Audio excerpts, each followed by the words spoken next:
Hey guys, we're back for episode 3. So I'm Liz. Oh, okay, I'm Janelle Gray. I'm Nicole Kelley. I'm Amy Hale. And so to begin the show, all of these opinions are our own. So just wanting to make sure everybody is aware. And we'll just go ahead and jump right in so the conversation can start flowing. So one of the main topics that we wanted to talk about tonight it'll be tonight. Sorry. Will be tonight, yeah. Doing a pre-recording in the afternoon is a bit confusing, y'all. Yeah, is main character inspirations and, how we go and decide what to put ourselves or how to put ourselves into them. So if Amy is comfortable starting it out, since she is our guest on tonight's show, we can start there. But if she would rather Elizabeth or Nicole start, we're cool either way. So yeah, just let me know. All right. Yeah, I can start. Okay. So I try to put the character traits that at least I hope I have in my heroine. I can't necessarily vouch for that I have these, but I try, I try to be like, this, how would I want to be a strong woman? This, and this. So those, I always try to put those in my heroine, unless there's a specific reason not to. Right. And of course, and the villain and all the rest of them, you still find there's little pieces of you probably in there too. You just start digging into the dark spots in your mind and finding the bad things there. But as far as putting myself into my characters, there's always at least a little bit. I think you try to bring out the best of each character and the worst of each character depending on what you've got, going on for them. And I know there's always at least a little bit. Sorry, I'm a little, like I said, a little fuzzy today. That's okay. I'm not even like 2 sips into coffee. Yeah. Up. But as far as inspiration, are we talking about just putting ourselves in, or are we talking inspiration in general? Either way, however you want to take it. Okay. Both ways, however. Well, I get a lot of inspiration from people that I know. Yeah. And of course, I always try to write it where they don't necessarily recognize themselves, especially if they're, a villain. But very therapeutic. Ooh, that's fun. Very therapeutic to take somebody that I don't particularly care for or get along with. That gives me ideas. Situations. Now everybody's going to be picking up your book and trying to figure out which character is them. Yeah. Thankfully, I don't have too many people that come to mind when I have to do that. Although every now and then there might be a situation where there's this face, right there while I'm typing, and I'm just like, slamming the keys. But it doesn't happen too often. I'll just get my dog's attention now. What are you doing? I do take a lot of inspiration from just life around me, stuff that I see, stuff that happens. I get inspiration from music. Sometimes watching a movie will trigger a small idea, and I'll take that and I'll try to branch off from there. But I like to people watch. You just never know, especially if you're like in a mall or an airport or someplace like that. Overhearing conversations that people have. Oh, yeah, that's interesting. Yeah, I've heard some conversations. I thought, I should be writing this down. It's so great to just kind of turn this into one whole story. But because people talk very loudly on their cell phones. Yeah. You get some interesting stuff. I bet. All right. I'm kind of the same. Like I find my inspirations in the tiniest things and other people and even random people you meet, and like you hear a name that's not that common, and I'm like, oh, I like that name. I'm gonna write that as one of my characters. And for me, a lot of times it's finding out what my character's background is going to be like. Mm-hmm. So then I take that. I'm like, okay, so they've been through this in their life, because I do write a little more new adult and into adult age than YA.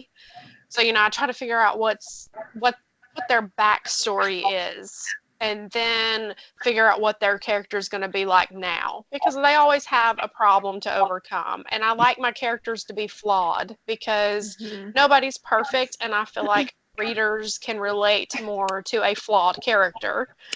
You know, yes, it's fantasy, and yes, that's why we write that, is for people to escape, but you know, you want them to connect to that character and be you know, engrossed in your story and want to read more and find out more. So I try to make them relatable, but yet, you know, then I find little pieces of myself that I have put into my characters, and I'm like, okay, well, yeah, that's me. That's a little bit of me. Or like Amy said, you know, people around me, like my family, I'm like, okay, or like little nuisances. You can put them in people that you're just like, yeah, or you're supporting characters.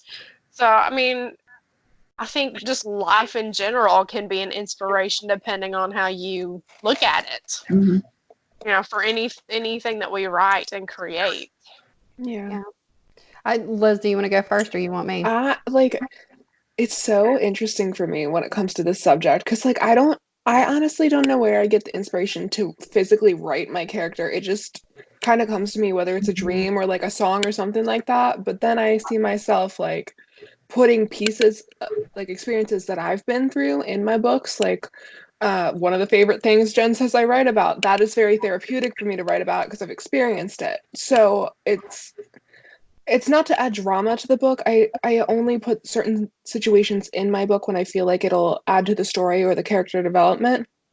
But like in every book I write, there's like a tiny piece of me, and in each book it's very different and interesting. So like sometimes it's like depression, or sometimes it's addiction, or like many different, you know, it can be anything.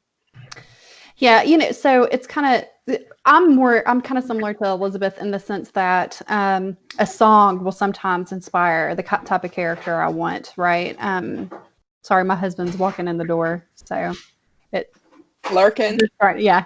No, he's not lurking. No, he's not lurking. But, you know, one of the, you know, overall I have good ratings on my books. I'm not saying that at all, but if I'm going to get negative feedback, and this goes into my character inspiration. So if you're wondering why I'm hedging it this way, they'll be like, oh, her character in the first book is not very kick-A. I've got to be careful. And then, sorry. Kick butt. Yeah. And it's because when I write my character, similar to what Kelly said, I want them flawed. You know, your character has to arc over. What happened? Kelly took a photo. Sorry. She's doing it again. Okay. I don't know what's going on. Okay. He's lurking. And you're Sorry. sneaky about it. Sorry. She's trying to remember these comments. No, but y'all, come on, y'all are distracting me. No, I'm sorry, your picture disappeared from my phone and I was trying to fix it. Your face. I was just trying to see your face. Are y'all hearing that? Yeah, the demon's trying to come back. It's Kelly. It is. Anywho,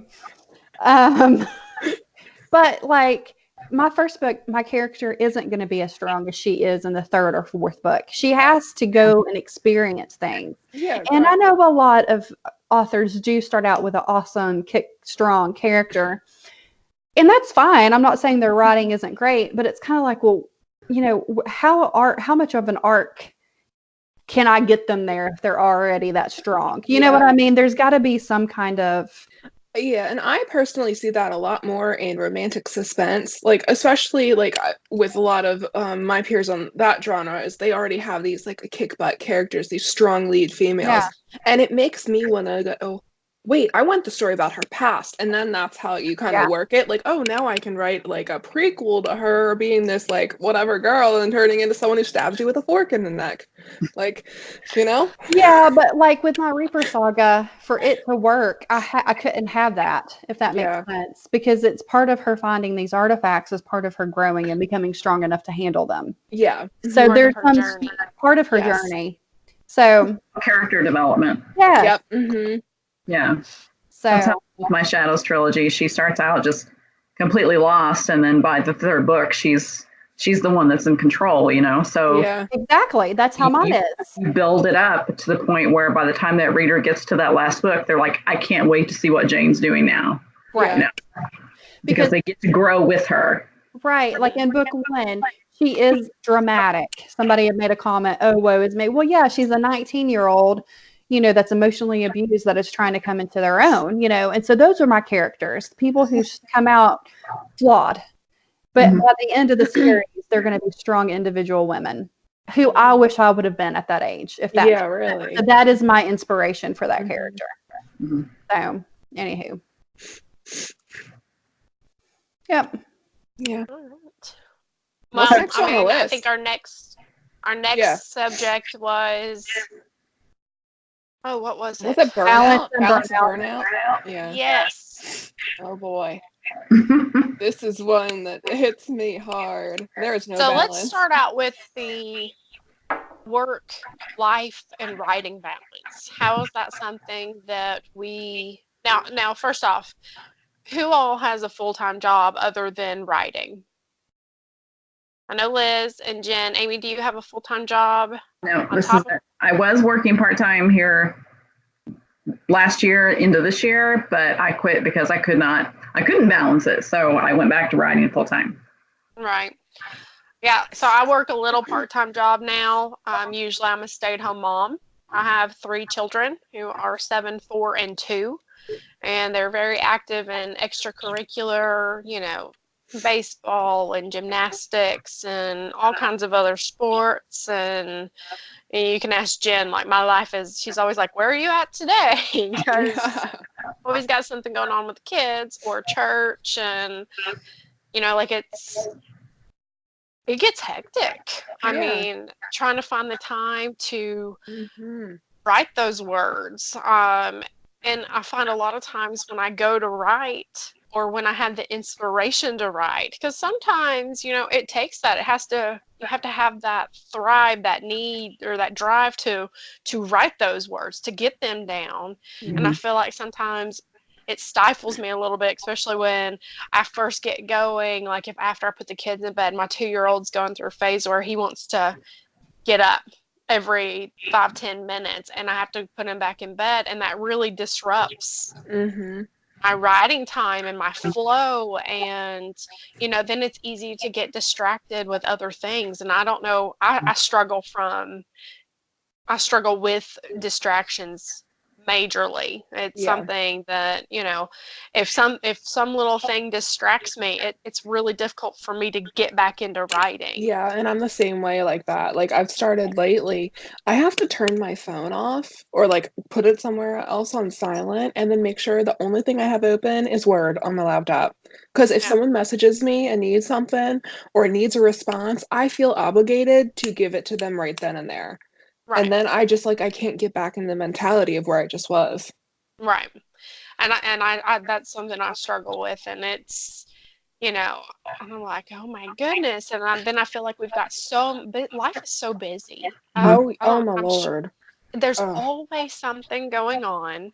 And I know this is on our last episode, that was something that kind of touched on about in the indie industry, how it's so fast paced, and our readers really want books, now quickly every 2 to 3 months. And if you don't, they're like, hey, where's this book at? I've been waiting for it. And and then that puts that added pressure on us to keep that up. And then it's like, so are we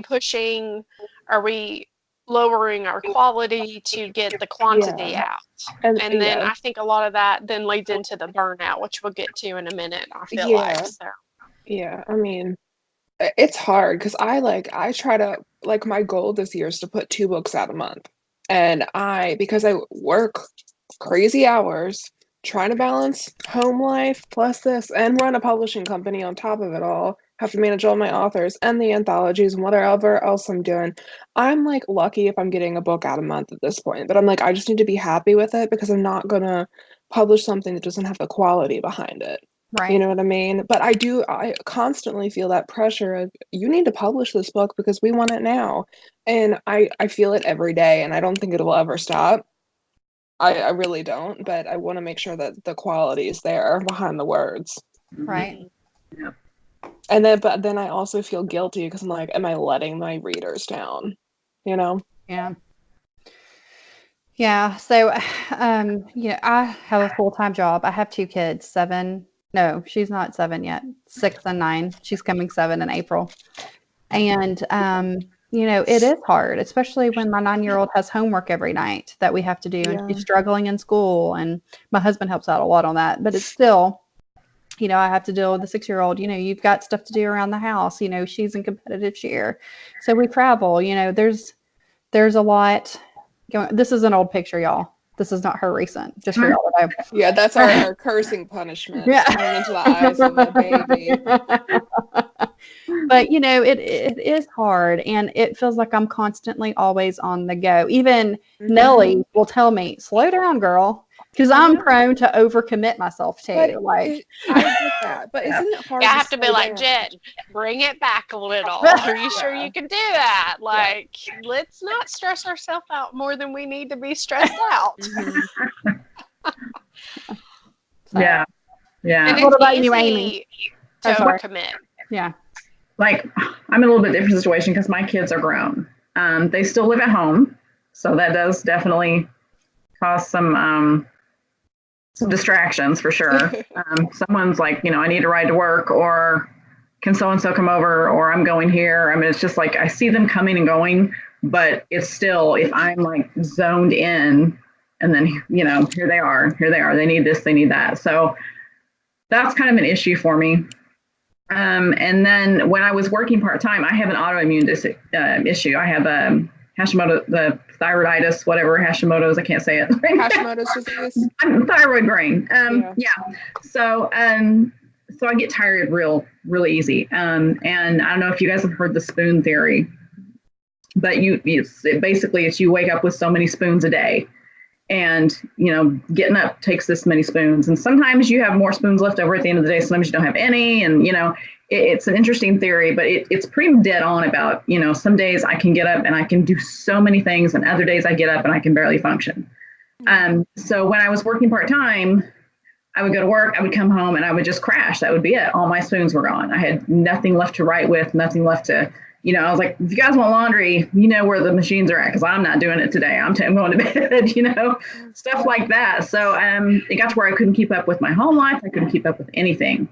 And it wasn't that big a paycheck. It just wasn't worth it, So, I turned in my notice and I said, I appreciate it, but I've got to get back to what I've been, what my goal is, what my dream is. So now that I'm back home full time and writing, I can balance a little better, but it's still difficult because even with the kids hardly being here because of work, they're still, 20 and 22. They still make huge messes. They're busy, so they don't clean up after themselves. They're busy. So yeah, so I'm either cleaning up after them, cleaning up after my husband and I, or whatever, and you're always trying to keep up with stuff. We have a dog that he's going to turn 1, and he's super hyper. We have a cat that he chases all over the house. I mean, there's always something, going on. Even though it's not the same as working full time or having little kids, it still makes me a little crazy at times. Yeah. And then, of course, there's appointments and, various stuff going on all the time, too. So I have to actually carve out time to write now. Yeah. And it used to be I used to write at night. So everybody would go to bed, 10:30, 11 o'clock, and I would be up until 3 or 4 in the morning. That was nobody bothered me. And it helped that I was an insomniac. So I wasn't going to be awake anyway. I might as well do something. And then kind of pro and con, my insomnia was cured. Found out what was causing it after 12 years. So yay. But now I sleep all night and I'm trying to figure out how to write during the day. I'm having to redo my entire routine. So between that and, like I said, pets and kids and husband and everything else going on, it just seems like there's always an interruption. And there are times when I just get up and I think, do I even have the energy to try today? Yeah. I want to just go back to bed and pretend like I don't have anything I have to do. I know, no obligations. I'm not adulting today. I'm just going to sleep if you need me. Be a child today. Yeah. But yeah, it's easy to get overwhelmed with everything. And then when you get to talking about what the expectations of readers, I've worried about, becoming just irrelevant because I'm being so slow. And I don't want people to forget that, oh yeah, I'm here and I write books too, but at the same time, I know that if I push myself too much, I'll stress myself out to the point where what I put out will not be worth reading. Yeah. So I'm trying to find that balance as well. So right now I've changed my writing schedule. I was trying to put out a book every 2 to 3 months, and now I'm kind of just writing and seeing what happens. Yeah. And it scares me to death to try it that way.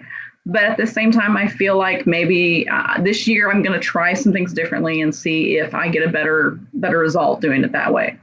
Yeah. And a lot of times we've just got to do what's best for us sometimes. Mm-hmm. Absolutely. And I don't want to get myself to a point where I'm, I've worn myself down to the point where I'm sick again, or I'm having, issues because I've managed to get my health back on track. I've been doing really well for the past year. I don't want to put myself in a spot where it all goes downhill again.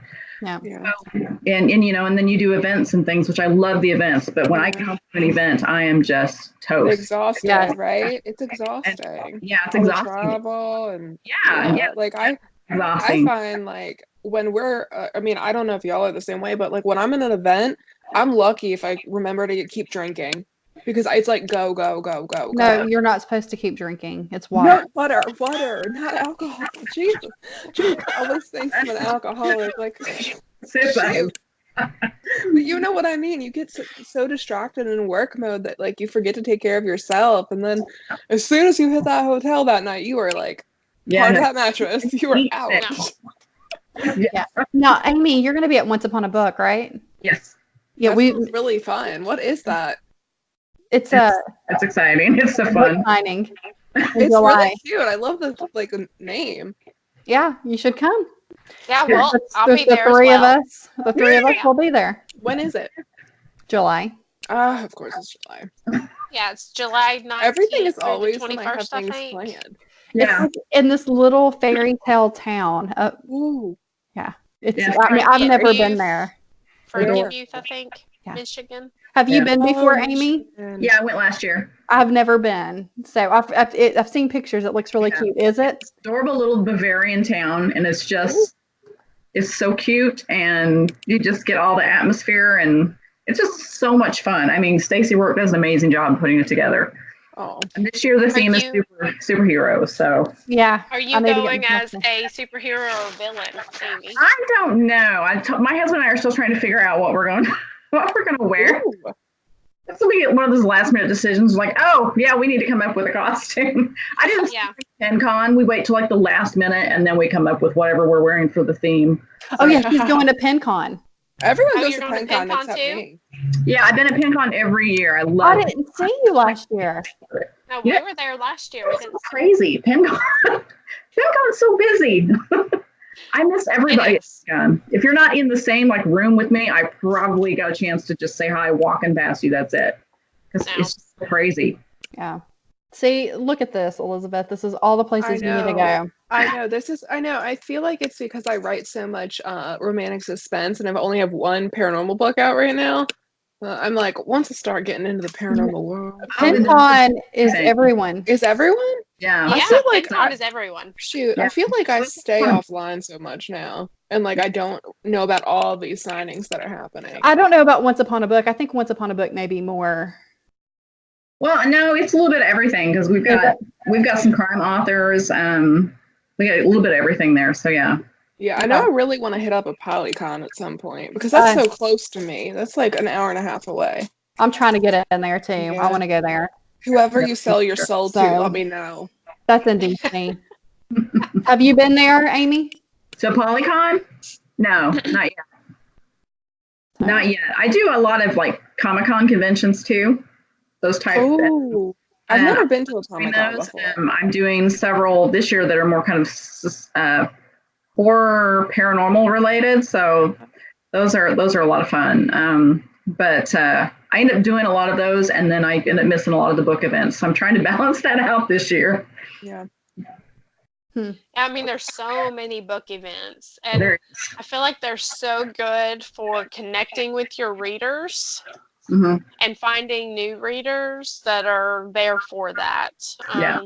But they are so fast paced and crazy, and I feel like I need a vacation when I get back from them. Oh yeah. Yeah, right? I know. And like, I don't know if you guys, well, I mean, Jen, do you take your vacation time to go to these signings? See, I do the same thing, and then I find that I'm burnt out. Like, I take this time off work to go to the event, and then all the travel, and then everything you do, and all the networking, because at these events you have to network hardcore, and then you get back home and you're like, I am so tired. I just want to sleep. Yeah. Yeah. Well, we went to Once Upon a Book last year. We just turned it into a vacation. We took a few extra days and we drove to see the Great Lakes and just took a few extra days to just That's relax. so nice. When we got home, because it's like almost like a 12-hour drive for us. Yeah. Yeah. So yeah, so when we got home, we were like dead for 2 days. No, I You know know, what you mean. he's got to go back to work, and we had to get everything kind of, get our lives back in order. So we knew we were going to need at least a few days of just him and I, no expectations, and we just kind of hit different hotels and went and saw lighthouses and things that we'd never done before. So it was a lot of fun. But Aw. when you're driving that far away, I think this year we're going to try to go across the Canadian border and go to see Niagara Falls. Oh, that would be so beautiful. So we're hoping to do that. I don't know. We'll see. Yeah, I think Once Upon a Book's about 12 hours for Jen and I to drive up there too. Yeah. Yeah. Yeah. It's gonna be kind of, Where do you live, Amy? Southern Illinois. I'm in Marion. Okay. We're in Tennessee. Yeah, Yeah. I'm in Maryland. It's a good drive. Yeah. I'm fine with all the stuff, so I'd rather drive. No, I know. I had to drive to Nashville last year, and that killed me. I'm going to be flying to Nashville whenever I go again. And I'm actually going to Naughty in Utopia. Nashville. Utopia 2021. What's that? Are they going to do Utopia Con? Utopia again? What? Are they going to do Utopia again? Yeah, their tables are almost sold out. So if you want one, get it. It's Dang, one shit. time, the last time that they're doing it. So it's called a reunion. So it's going to be a big deal. So y'all need to go get the tables if y'all Check into want to that. go. I've got a table, so I'll be there. I've got a half table if anybody wants to share with me, because Nellie has not signed up for it yet. I want to. I just told you I couldn't do it. I couldn't afford it right now. So, The downside, paying for everything in advance. yeah. Oh, yeah. Mhm. And I think the Utopia Con, they required the full payment already. I don't remember. Or okay, I don't know. I don't know. Yeah, that's But they're something almost sold out, so y'all need to get it but it's in Nashville, Yeah. and it's an Yeah. everybody thing. 3 hours. Okay. Okay. So if you come, Elizabeth, you can ship your books to me, and I'll take I it. know. Yay! I know. That's what I've been doing for to Austin, because I leave for Austin. I'm going to MMM, and you're going somewhere too, Jen, right? You're Where? going to sign in the same day I am. April 4th? No, Okay. I'm going to Destin, but that's Roanoke. I'm not going to Roanoke. Amy, are you going to Roanoke? No. Okay. I got a table there. It says I'm going to be there, but I'm not. I'm going to Destin Okay. for a cheer competition for my daughter instead. Oh, okay. Yeah. Well, I sent all my paperbacks to Chas, my PA, and I have had the worst experience ever with the postal service returning my books. Oh gosh. I just had to reorder, like, I crop you not 150 books, and like cross my fingers it'll get to her in time. Yikes. Yeah, but as soon as that's done, I will feel relieved. I've never really had to fly to a sign-in. I always drive, but I'm like, there's no way I'm doing that 24-hour drive. Oh yeah. Yeah. Nope, especially not by myself. Yeah. I don't blame you. Yeah, I could do it. Yeah. Yeah. Yeah. I hear ya. So have any of y'all experienced burnout yet? I think I get myself to the point where I'm like a hair away from it. But and like I have to be really thankful for my beta team and like Bryn and Chas, because they need to be like, slow your roll, because you're gonna like kill yourself burning out, and then you're gonna be no good to anyone. And it's in those moments where I just go, you know what? Yeah. And then usually my boyfriend talks me down too. He's like, babe, stop. And keeps me in line. They all keep me in line because I think they see it before I start feeling it, if that makes sense. Do you guys feel the same? Where Yeah. other people recognize it before you My do? can usually point it out before I can. He Yeah. can spiraling. You need to take it down a notch. Just breathe. Yeah. Important. But I think it's the pressure, you know what I mean, of having to publish. Yeah. Because you don't want to lose readers and you want to stay relevant. And it's that fear of not being relevant where you're like, oh God, Yeah. you know? Yeah. And then you finally publish, people are like, oh yeah, I forgot about her. I know, and that makes you feel great. Yeah, like, oh yeah, she Oh, I writes. forgot about that series. I need to go reread it. I know, You know, and and you're like, oh. That's how I am right now because I write multiple series at a time, and I have that A Billionaire Gun Runner series there. I haven't published a book in a year, and I'm like, I just got the third book's cover done, and I'm like, I need to write this as soon as I finish up the skulls. I'm like, I need to because I know people forgot about them. Yeah, I think I'm at really close to burnout just right now, and I don't know. I'm struggling with it because I've got one book that I've been working on. I've got the cover. We've been working on the blurb. I was going to try to have it out by the beginning of April because I've got a couple events in April. And the more I sit there and look at it, the more I was like, no, this is not happening because this book is not ready. And I don't want to put out a book that's not ready, especially on this particular subject because it's kind of a deep, heavy subject. And I don't want to kind of, halfway do it. I want to make sure it's just right. And I get that. So, that one's, I put it on the back burner, officially put it on the back burner a couple days ago, started on another one, and I'm looking at it here and I'm thinking, okay, brain, come on, let's get moving. And it's just, I'm not. And I think I'm just overwhelmed with so much that's been going on that it's, I don't know. I think I'm just like I'm short circuiting. No, I get that. So I think that's pretty close to burnout as I've been since I started writing. And it's really frustrating because it's just like I sit down and I'm gung ho, I'm ready to go, and then nothing. Yeah. Oh, that's how I feel right now. Yeah. It's really frustrating. Does everyone here write multiple genres or just a couple of us? I don't. I mean, I write like urban fantasy and paranormal romance. So I don't know that that's really like switching genres as much. Yeah, I was and like, fantasy. I think that is. Yeah, it is. Like, I have a curious question. Do you guys ever feel like when you're writing one genre so much, you need a break and you need to write something else? Because, like, I'm at the point where I've written so many biker books that I'm like, I really need a break from a biker and I need to write something crazy. And that's where, like, my paranormal reverse harem, like, my idea that I can't wait to get down on paper is stemming from, because I'm like, I can't wait to have a break just to write this. But does anyone else feel that way? Yeah. I've been doing that. Yeah, I feel like, you get bored, like you want to jump into something else, and to just get I don't know how to word it, to get excited again about writing. Well, not that you've lost your excitement, but you kind of get I don't want to say lazy either, but you know what I mean. Spark the passion for writing. Yes, re-spark the passion. Who was it that said that they agreed with me? What I struggle with is, like, I'm trying to write my last book in the Reaper series, and this is every occurrence that I have. When I get to the last book in a series, it's like I'm checked out. I'm ready to move on. You just don't wanna. No, it's like I'm ready for the next story, like something new, something fresh. Like, do you not want it to end? Is that it? No, I'm just over it. No, she's just ready to be done with that series and to start something different. Yeah. It's just like, I'm just ready to move on. I'm actually coming to the first ending of one of my series, book number 10, and I have to write that next month. And I'm just like, it's so bittersweet. Like, I'm not sad about it yet. And I'm like, should I feel sad? Because all my readers are sad. I don't know. I was relieved when I finished my trilogy. Not because I didn't love it, but just because, like, a weight lifted off your shoulders. The story is told. Then I ended up writing a little side novella to go with it because I had readers wanting a perspective of another character. Yes. I did that, but I waited until I felt like doing it. I didn't like. Yeah. My plan is to box it up and add a bonus story. Yeah. So, just for marketing purposes. Well, it was funny. When I finished my first trilogy, Nellie said, hey, are you sad? And I'm like, no, I'm not. You He's know, like, bye. I ended it well. Now I can move on. I'm good. Yeah.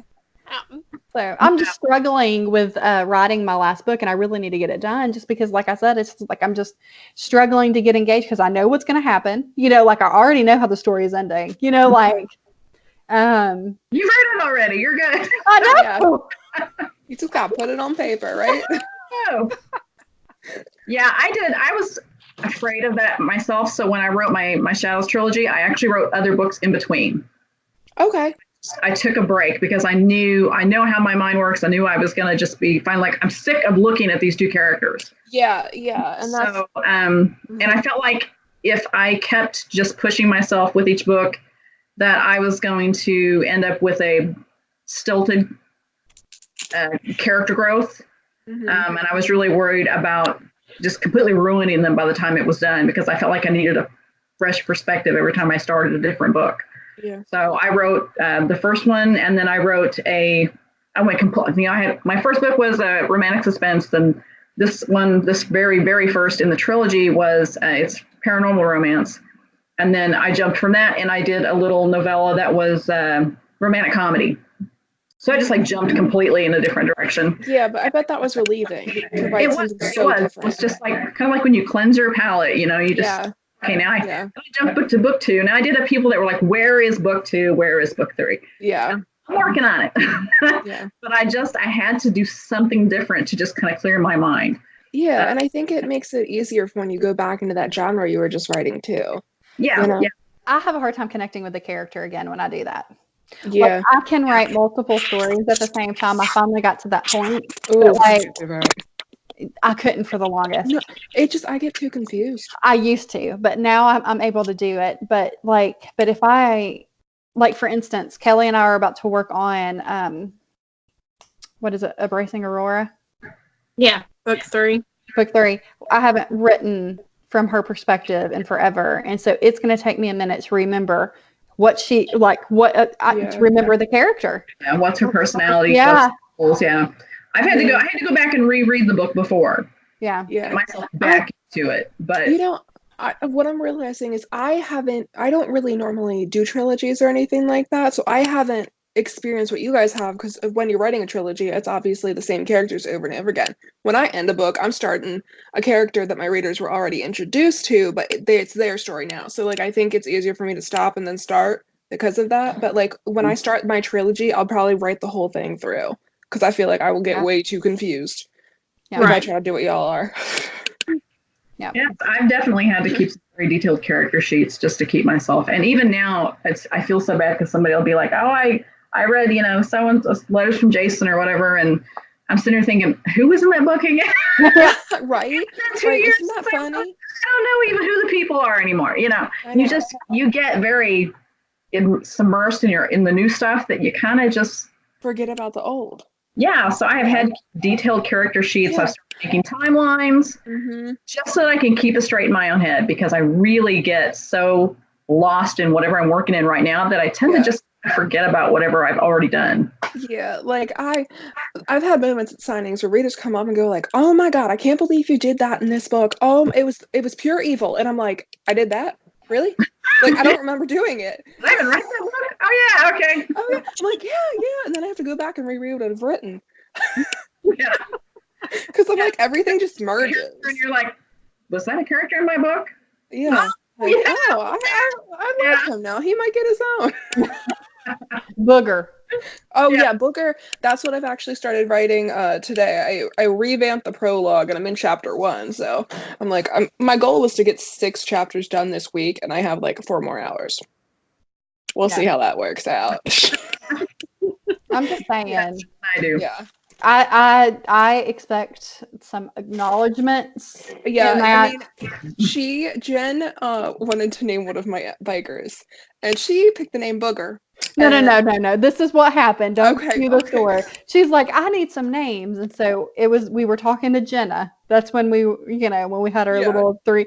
Jenna and her were like given these hot guy names, and I'm like, what about and I'm like, what about these other guy names, like, da da da da da da. I don't want to insult anybody who maybe Oh yeah, it's watching. Sorry. Yeah. The hot guys are automatically Axel and Mason. Da-da-da-da-da. Booger. And then Elizabeth's like, oh my gosh. Because it's so funny because I literally visualize the cover and I'm going, I think you snot green. And then my cover models are so sweet and so supportive. I literally love them to death. It's Daniel Corian and Roxy Rexana, who James Critchley shot them, and they love the cover. And I'm like, neither of them has said anything to me about the title, but I'm like, they look so good on it. You know what I mean? With the green snot. With the they really do. It's a hot cover. And I mean the name Booger, you think would dissuade readers, but I have readers messaging me going, I'm so excited for Booger. And I'm just like, this is just so funny. That's great. Yeah. Hopefully it'll be out soon. Your boogers will be out soon. Sorry, that was ridiculous. Yeah, everyone's gonna die when they hear that joke. I'm gonna have to send you a book, Jen. Yeah, better. Yeah. Could there be a booger scene in there? Now, You're like, yeah, there needs to be. Huh?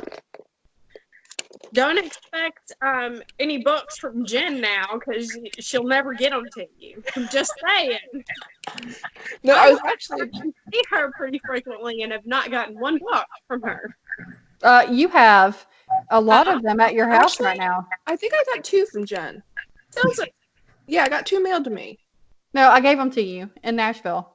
at YouTube. Oh yeah. No, yeah. not at Utopia. It was, what was it? It was Behind the Mask. Yeah. Yes. Yeah, I forgot you guys were there. That was a weird day. I was terrified. That was my first signing ever. I went to the bathroom and I like purged myself. Like I was vomiting, so anxious because I was like, I'm so scared to see people.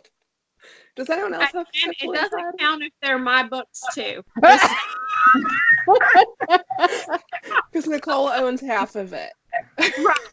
That doesn't count. It took her a second to figure out what I was referring to. Did you see her ponder for a minute? Yeah, she was like, I wait, knew what? what you meant, but Liz was talking, and I was trying not to interrupt.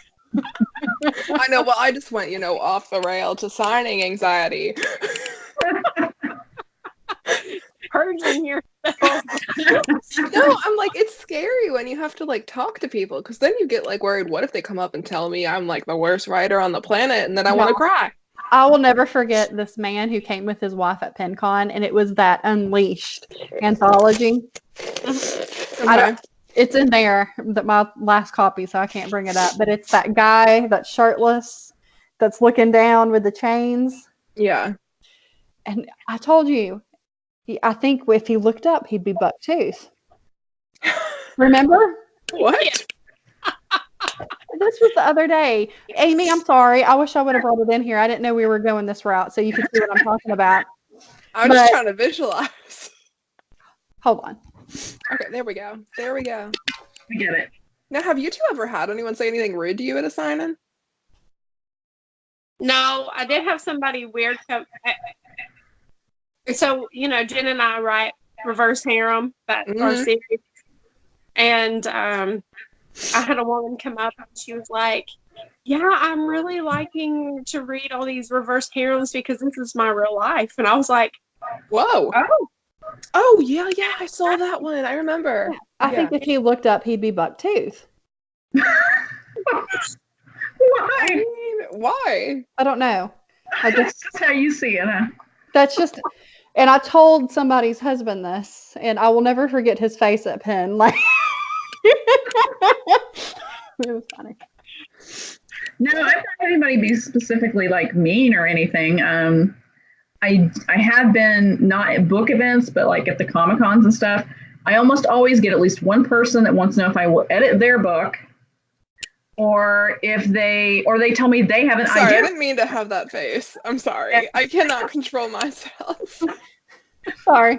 Or they get that, oh, I have an idea, and then I get to hear like 20 minutes of this long, and I'm like, that's great, but this is your book. You go. Yeah, it's like, Now do something. It sounds great. What's funny is I don't think people, especially when they're aspiring, realize like you have to keep your ideas to yourself these days. You Yeah. have to keep them under lock and key, babes, because you don't know who's out to get you. For anybody who was wondering, this was tape. I was wondering Where was that? It was on the.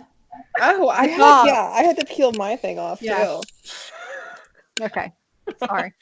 You're fine. Yeah, and I think something else maybe that people don't, writers and maybe readers don't realize, especially if they're new to this, is that there's no original idea anymore. There's an idea and your twists on it. But, people go, oh, here, like reverse harem. Here's a reverse harem. Here's a reverse harem. Well, they stole their idea. No, they didn't. That's been around forever. This is just a twist and their story. Yeah. It's the tropes. Yeah. It's and people get really. No one owns a trope. They get really, really like protective of their, and I'm like, that's a great idea. Put your twist on it, do what you got to do with it. But, don't see someone that has a similar idea and go, oh, they stole my idea, they're plagiarizing or whatever. Because you see a lot of that right now. I get really sick of that because I'm seeing more and more of it lately. And it rolls my stomach because it's a trope. It's not plagiarism. It's a trope. Yeah. Yeah. It's not strictly your unique idea that you created. It's and there are so many tropes and there's so many like Amy was saying, so many different spins but then you've got everybody else who's like, oh, that so and so stole my idea when they've never talked before. It's like or an author's never read their book. Like for instance, paranormal, most paranormals have a council or somebody in charge. Or elders or elders or something. I mean, it's just common. It's the way it is. And I'm going to stop there for a reason that most of you will know why. Yeah. So we'll stop. Zip it. But yeah. Anyways. Anywho. All right. So, anyways. All right. How long have we been recording? We've been recording for 46 minutes and 32 seconds, ladies. Yeah. We always say we're going to do 30-minute shows. I know. And then we just keep blabbing. That's just what we do. We're good at it.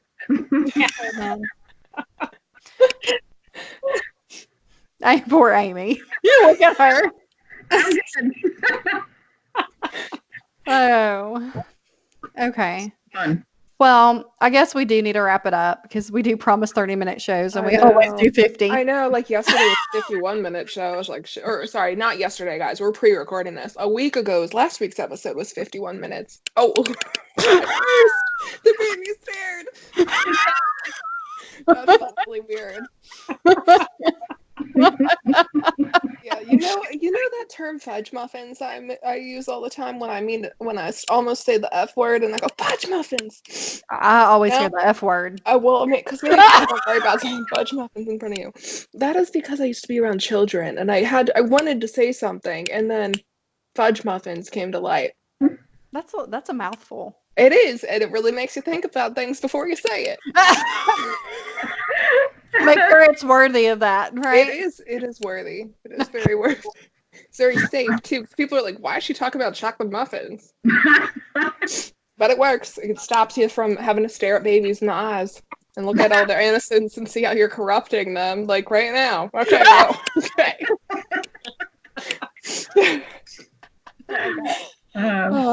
That was a good discussion. I think we touched on everything that we into. So this was a fun episode. We talked about a lot of important stuff. Yeah. Thank you, Amy. Thanks, Amy, for popping on. Thanks for joining us. And make sure you give me a hug at Once Upon a Time this year. And I will find you. Yeah, I will find you too. Be lurking. Absolutely. Okay. All right. Okay. Well, thanks, guys. Yeah, we'll see you guys next week.